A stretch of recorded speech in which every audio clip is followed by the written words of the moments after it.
All right. Welcome to another episode of the Prosperous Man Podcast, where we are believing in aiming for the idea that prosperity is more than just money. So we're aiming to be successful in all areas of our lives.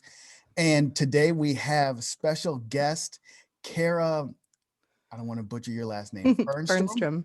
Yeah. Awesome. Okay. So, Kara, thank you for joining us today. And just a little bit about Kara. She has, is it Kara or Kara? It's Kara.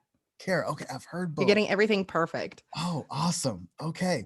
So, she has her own podcast about happiness and well-being. She also runs a small freelance business, and interesting enough about her, she's been disabled and has been on disability for the past 6 years. So in her entrepreneur journey, she has encountered just kind of many barriers, obstacles, things that she's had to overcome. And that is part of the reason I asked her to be with us today, is to share her journey and how she got there. And I think she'll be able to speak more about that. But first, let's start. Tell us, kind of as I was talking, my first question of what does success look like or mean to you?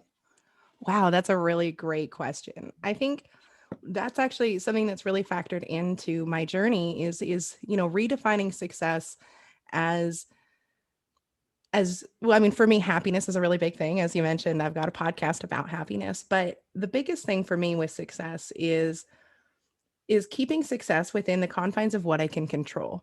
So if I define success as how other people respond to me, or the reactions I get, or the catalyze, like the effects of things, then I really struggle with that. Whereas if I keep the definition of success to what I can actually do, what I can actually achieve, what I can put out there, then I not only have more control over it and get to feel a lot better, but I also find that following that, I tend to have more of the outwardly defined success, where people respond better to me because I'm not demanding things from people.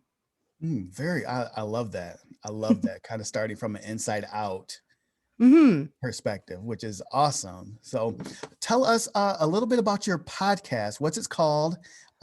We'll go over kind of all this at the end, but what's it called and how you got started on this journey? And if you don't mind, a little bit about kind of like your disability, what, if you don't mind speaking, All what, right, what yeah. So I'll start with the disability stuff and kind of so that it's more linear. Um, so when I was, maybe it was 7 years because I was 24, I was diagnosed with rheumatoid arthritis, which is actually incorrect. It was later corrected to fibromyalgia and sarcoidosis. So sarcoidosis is not super common, and it's especially not common amongst like my demographic, but it's basically inflammatory cells that grow in and on different organs, and create clusters, which obviously create problems. And then fibromyalgia is a lot more well known, and it's a chronic pain disorder. Thankfully, fibromyalgia, the prognosis is, I know this is going to sound weird, but it's just pain. Like, it's not likely to kill me, which is nice. The sarcoidosis is a little less friendly that way. Um, and so when I first was diagnosed and things first started to fall apart and I wasn't able to work anymore, I mean, I was really depressed and confused and frustrated. And over time, I ended up spending a lot more time focusing on, well-being and happiness. And, what do you do when it feels like everything is slotted against you? And I found that the first step for that was to, for me personally, stop identifying as a victim and instead understanding that victimhood is a role that I will play sometimes, but not who I am. Right. And that made a big difference in my ability to even start. Um, and then from there, I actually started Artstrom first, which is my graphic design, animation, illustration business that I do. And it's Artstrom as art and my last name. It's pretty. um, Okay. and so I've been doing that for quite a while, 2 years and a month or so. And then the podcast I started last year, last March, like 2 weeks before the pandemic started, and everybody started podcasting, which is super funny Right. to me. Um, and it's called The Conquest of Bliss. And it's the concept is that I am trying to basically curate as many ideas around well-being and happiness as possible through talking to experts, which is like incredible. I've gotten to talk to anthropologists and neuroscientists and psychologists, and talking to laypersons or lay people. I don't know what the right word is, That but does sound right. talking to lay people so that in addition to the higher level theory and the conversation around it, we're able to flesh out what that actually plays out like in real life, based on experience. So that's the gist. Okay. I mean, wow, that's a journey. So Yeah. it's Artstrom is your freelance business. Yeah. So it's animation. How have you always been, or would you always consider yourself an artist? How did you You know, get that's started a into that? really interesting question. So it was, like I said, it was a couple years ago that I started doing it professionally. I've always been someone who draws a lot. Like, I mean, to be honest, like I had a bit of a, I don't know, traumatic upbringing in some ways, and stuff, struggled with addiction and all sorts of stuff when I was a teenager. And it was always my outlet. It was always where I went, was to draw. And then a few years ago, before I started Artstrom, people just kept coming to me asking for me to design logos and draw them pictures, and like, I'll pay you money. And I've always been uncomfortable with accepting money for my work. But at the same time, I understand that value, like money, is just kind of a representation of value. Um, and or at least my views on money is. Mhm. I'm learning that kind of in like this artist podcasting. I like to do some writing on the side, so I struggle with that of like, okay, Mhm. should I ask for money? You know, that's a balance I'm learning. And it continues to be challenging for me as well, especially when you factor in that sometimes there's value in giving something for free, and receiving some kind of value on the other side of that, and trying to determine where that actually lies is complicated. um so yeah, so basically people just started coming to me, and like the animation, I don't do animation much because it's an amazing amount of work. I did a music video, a 4-minute music video, and it took me just under a year. um Wow. and so it takes a lot. So I don't usually accept animation commissions, because in order to actually receive the value on my end, I would have to charge more than I'm really comfortable with at this point. And it also takes up a lot of time, and I have a lot of stuff going on. So I don't do the animation that much, but for the right project, I do, Hmm. like if it's something that really I'm passionate about. Like I mentioned, I had issues with addiction. Well, the one that I did was about addiction and the opioid crisis, or opiate crisis, and all that. So of course, taking that on was Mhm. easy math. Um, Okay, so animation. How does fibromyalgia and I can't remember sarcoidosis, sarcoidosis sarcoidosis. sarcoidosis. Does that affect your ability to be able to be an artist and be in kind of that field? Well, and that's a really great question, and I would say both yes and no. Like the reason that freelance is able to work for me, as much as there's been a lot of barriers, is that for the most part I can set my time, right? Because I don't know when I'm going to have flare-ups. I don't know when I'm going to have certain issues, but when I'm not having those issues, I am just like anybody else, Mhm. and that's one of the things I think that's really frustrating for me as a disabled person is, and I think a lot of disabled people would agree, is that disabled doesn't mean unable. It just means that we don't really fit within the structure that's built for, productivity or work right Mhm. now, you know? Yep, absolutely. And I'm a kind of social worker by trade, so Hmm. I completely understand that. And kind of just along the lines of that, I think when the pandemic started, everyone was so set on you had to work in an office, Mm-hmm. just taking that aspect. Oh, you've got to be in an office, sit in your cubicle, or do whatever, kind of like that 9 to 5. And the pandemic was like, no. So Well, and interestingly enough, like I actually think that the pandemic has been really good for shedding light on the experience of people who are disabled, where you no longer have access to that. Like, we're told to value ourselves based on our productivity. We're told to value ourselves based on fitting into the system. And when the pandemic happened and massive amounts of people suddenly weren't able to do that, it really, I think, really softened a lot of people's hearts to the experiences of people who are stuck like that without the pandemic. right, absolutely, absolutely. And you mentioned while you were kind of like telling and talking about some of your story in your past of kind of finding our worth in that. We Hmm. find a lot of people, you go through that. We define ourselves by our job titles or our salary and how much, and that is changing. And Hmm. I think that's a good thing that's come out of this is people are more empathetic towards each other. And you know there's been a lot of talk of your mental care and your self-care during this time, which has been awesome. It's been a huge plus, I think, that's come out of this. I couldn't agree more actually, as I've been observing a lot of this stuff, because like I said, my life has, I mean, it's changed in other ways, but as far as direct impact of the pandemic, outside of socialization, my life hasn't really changed. And so as I've been observing these changes, I am extremely hopeful because it seems like people are finally making time for the conversations on self-care, Yeah. on love, compassion, empathy, all of these things that have always been important, but we've distracted ourselves so much. Yep, absolutely.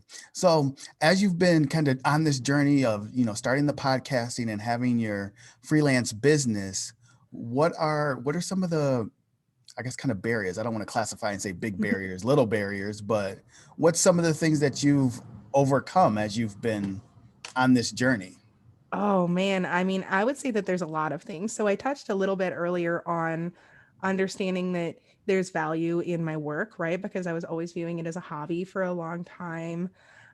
With the podcasting, one of the things that's been really challenging for me to address is I think they call it imposter syndrome is probably the Yes. closest to what I would describe is, when I'm reaching out to anthropologists and neuroscientists, or even just, regular people that I respect a lot, my brain is going, no, no, no, no. And I'm like, Mm. yes, and I've just been doing it. But as far as disability specific, for sure, one of the biggest challenges has been stepping back and taking the time to take care of my body um, as efficiently as possible. Because, as I've stepped back into the working world, even as an entrepreneur instead of as an employee, I still have that.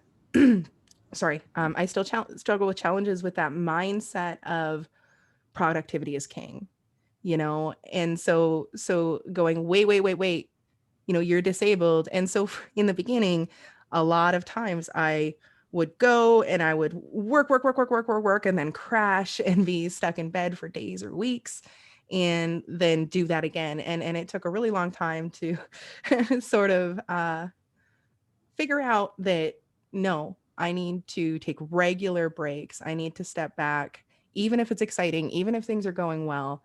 I need to step back and the world can wait.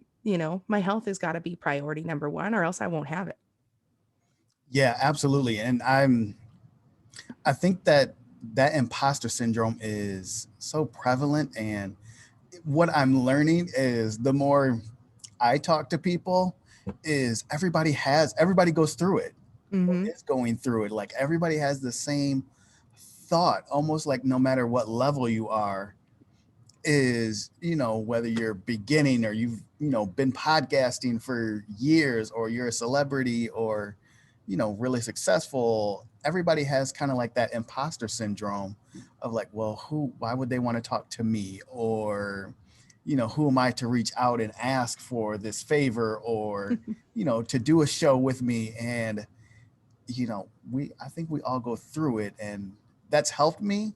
I think for me, one of my biggest one has just been the consistency of doing like a podcast I'm doing these every week, but just sticking to it, like keep Mm-hmm. doing it. I've got, got something of value, or, I think that's kind of where my imposter syndrome kicks in, is like, nobody's going to want to watch this or listen to this or, any of that sort of thing. So it's like, just keep going, remembering kind of why I'm doing it. Yeah, and honestly, I feel like that's been the biggest thing for me too, is is knowing that as much as it feels like it's about me and it can feel very vain or arrogant to think that, like who am I? As much as that exists, at the same time, like what I'm doing, and I would say probably what you're doing too, has nothing to do with me. It's about the listener, it's about the people, it's about creating value for other people. And the fact that I'm hosting it is really only because I can't really expect someone else to do it for me. Right. Absolutely. Absolutely. So as you have been, you know, as you've been going, how has your business been kind of during the pandemic? And it's hard to say because when I look around at other people in similar roles and do a comparison, which I don't love doing, it seems like I'm doing really well. But in the moments, it often feels like I'm not. Mm, So it's kind of an interesting thing. But I do that's regularly understood. get commissions. I do regularly get listeners and feedback. So I think, well, maybe. Well, see, that's good. Let's speak to that, because I think, we don't like to compare, but I think we all do it. Hmm. So, in the moment, there's something to be said where in the moment things are going well, but also feeling like I'm not doing enough, or Hmm. I need to do more. I need to kind of push harder, kind of what you were speaking to a couple minutes ago. So, yeah, let's talk about that a little bit, of just trying to find that balance. Yeah, and I do try to find that balance. And I mean, of course, like with anything, it depends on who you compare yourself to, right? So like I'm definitely not comparing myself to really big shows or to artists that are part of have an entire established company that's big, you Right. We are know. not Joe Rogan over here. Yeah, exactly. But I get regular listenership and even more so, like one of the things that helps me balance is what are my actual goals when I'm looking at these comparisons. If I compare, say, downloads, that doesn't necessarily tell me exactly what I'm looking for. What I'm looking for is it creating value for people? Mm, Because if 1,000 people listen once, that's not necessarily reflective of value, right. right? But I do have, I have a Patreon where people are supporting me regularly, and some of them have been for like almost the whole time. So that to me shows that I'm bringing value, Yeah. And so when I step back and I look at, okay, if I'm going to compare, I need to compare in a way that's constructive. Hmm. Yeah, absolutely. And that's having a really good kind of self perspective, kind of self evaluation. And I think that's I think that's key. I think we all need that to, kind of step back and take an honest look at yourself Hmm. and just see, okay, what am I doing? How is it going? You know, even in that comparison, it's like, yeah, I'm not comparing myself to, somebody like a Joe Rogan, signed for Hmm. Spotify with $10 million or something crazy.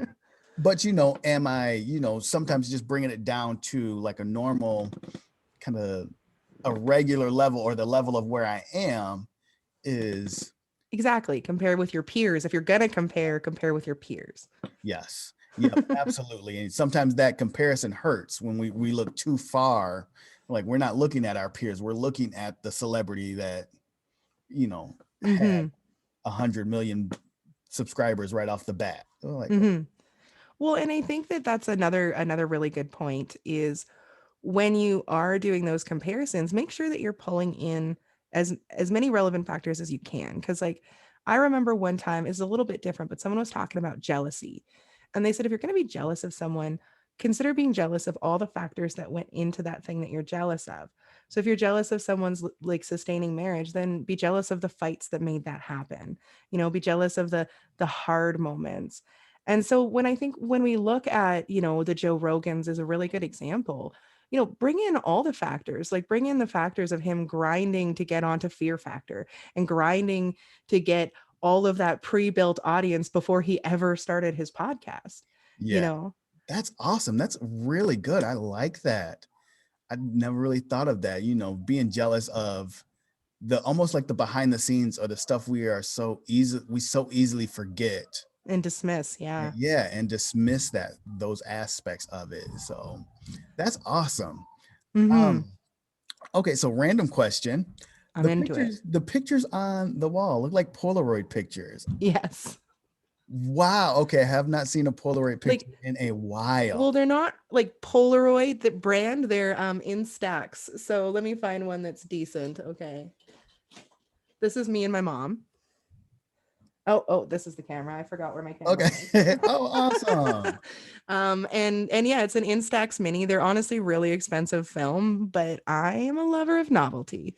So Because I'm into it. that's instantly what it reminded me of just that time, that phase when you're just having the picture and doing this. Yeah. Shake it. So um yeah, and I mean honestly, if someone were to view my house, it's mostly about novelty. I really spend a lot of my free energy trying to eschew the shoulds. You know what I mean? mm, Like and really embrace, ask myself what I really enjoy and embrace that instead. I like that. I like that. So if you had to give some advice kind of from your own story, your own journey for somebody that is, maybe wants to be an entrepreneur or somebody that is, disabled and feels, or somebody that just feels like, the tables are stacked against them. What advice would you give them kind of drawing from your own background? The advice that I would give pretty much anyone in a similar situation to me is, I kind of just said it about shoulds, right? Is explore beyond the norm. When we spend a lot of time being told what we should and shouldn't do, what this should look like, what that ought to be. And as much as that has value in cohesion for society, on an individual level, that doesn't really have value. So, I spent a long time thinking about how I can't work a job, I can't do this, and I can't do that because I was told that it should look a certain way. Mhm. When I stepped back and looked at the reality of the situation instead of the projected should of the situation, and worked from there, meeting myself where I was actually at and not where I felt I should be, I was actually able to build a life for myself that I really enjoy. That's Um, thank you. that's really awesome. So I like that. As you were talking, I thought of exposure. And, we have these kind of constructs where, kind of like you were saying, society or our environment tells us it's, things are supposed to look a certain way. You're supposed to sound a certain way. You're supposed to do certain things. And, I have been learning kind of on my own personal development is exposure really helps to break out of that. Hmm. Being able expose yourself, whether it is through books or audiobooks or, sometimes it's a TV show or documentary. It's one of the reasons I like social media. I'm not a huge fan of just some stuff, but for the exposure, it's great if you want to be able to see something different. Being able to see if you want to start a business, kind of weeding through all of the other stuff to find somebody that's giving you a real life or kind of down to earth example of what it looks like to be an entrepreneur or what it looks like to get doors slammed in your face and to keep Hmm. going you know And I think what's really interesting is that when you first started talking about exposure, I actually thought you meant the other way. And I think that both have value. I think that the other tactic you can do, I absolutely agree, jump out of your echo chambers, Mm. look at the million different ways you can do almost anything. But at the same time, also be willing to expose who you are and be okay with the fact that not everyone's going to like it, because that sounds so easy and simple, but it is challenging. But learning to navigate vulnerability instead of avoiding it goes a really, really long way in any kind of success. Oh, absolutely. Absolutely. That speaks kind of volumes to knowing yourself and being confident in who you are. Like this is just me. Hmm. Is, it is what it is at this point, but being confident in that. So that's also like the bad side of social media is that Hmm. everyone gets to put kind of the version of themselves that they want everyone to think they are, who they think they are. Hmm. This version is me. Well, and like, yeah, like that's exactly, like that whole comparison thing, is it it can be the enemy of joy. But it's also like, if you're going to compare yourself, seek out people who are similar, because then vulnerability becomes easier when you watch other people be vulnerable. And when you promise yourself that you'll take care of yourself at the end no matter what the outcome is, that makes a big difference too. Mm, that's really good right there. I like that. Promising yourself to take care of yourself. You know, that's, I love that. So I love that saying. So, um, awesome. This has been just a great conversation. Yeah, So, I've had a lot of fun too. so speaking kind of taking care of yourself, what are you doing now, kind of as you're on your entrepreneurial journey and as you've been kind of going about, what does your self-care look like and kind of, mental care? We touched on it earlier, but as you are still, as you're navigating the entrepreneurial space, but also navigating with your disability, what does self-care look like for you? That's an interesting question, and a lot of it has to do with I finding balance between discipline and compassion. For me personally, is a really hard. I don't know hard, but it's an area that I'm really focused on with my self care. Is you know letting myself be undisciplined unless discipline is necessary.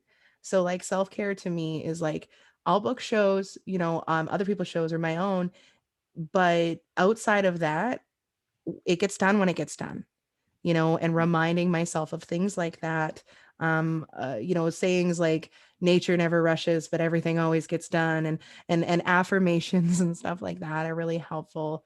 Making sure I take time to nurture my spirituality and my relationships is a big part of self-care. Making time to journal or read books or grow my areas of interest is part of self-care. And then the other thing that I've been noodling around with, experimenting with, is bringing self-care into my work so that it's built in and doesn't feel quite so hard. So like, when that's one of the reasons that the podcast works so well for me, is because it's hard not to be happy when you spend an hour talking about happiness, you know. Absolutely, absolutely. So that's awesome. I had not had that thought before, but building your self-care kind of into your work day and the work Yeah. that you do. So, Yeah, and then that way, there's no guilt about self-care, and there's also no guilt about not doing self-care because you're building it into that. Like another good example, and this is kind of a weird one, but I often feel better when I wear makeup, you know? So getting a camera that works well so that it, kind of demands, I'm just wearing mascara right now, but it kind of demands that I wear makeup or I look a little washed out. Doing things like that so that I have to do things that feel good. I have to shower and wash my face properly because otherwise I'm going to be embarrassed, and so I kind of have to do it as part of my work. that's awesome. Awesome, awesome. So great. I've enjoyed our conversation. So kind of as we close out for today, let the people know kind of what you have going on and where they can find you, where they can find your podcast and any other projects and things that you're working on. All right, cool. So my name's Kara Fernstrom. And so my podcast is The Conquest of Bliss. You can find it at theconquestofbliss.com. It will also be Artstrom because I do not have the money to do two different sites. But there's an icon where you can click where it'll take you to the podcast side of the site. Um, and just to let everyone know, I speak to a lot of different people, and there's definitely, sometimes some NSFW topics or cussing and stuff. So if that's not your jam, just letting you know. And if you don't mind, though, I have a lot of really amazing conversations with people. My social media is all The Conquest of Bliss. So I've got TikTok, although TikTok's just had a podcast. I've got TikTok, Facebook, Instagram, lots of stuff, except for Twitter. That's The Conquest of B1 because I am not good at Twitter. All right. I hear somebody banging upstairs. Okay. Oh, awesome, awesome, awesome. I will try and put the links to all of those in the show notes. So, Kara, thank you so much for joining me today on the show. It's been great and wonderful. And I wish you nothing but success in how you define it. You too. And I just can't believe I'm asking now. It's Leto, right? Well, Leonard Leto's my middle name. So it's Leonard Leto. Oh, okay. Leonard. Got you. Got you. See? Like, this is what Leto. I get for not asking ahead I've, of I've time. got one of those names, so I always try and switch it to Leonard. I'm like, oh, Leonard's a little easier to say, and my last name's already a tongue twister if you let it be. Well, thank you so much for having me. I really had just the most fun, and I mean, it never gets old to talk about, how to make the world a little better for yourself and other people.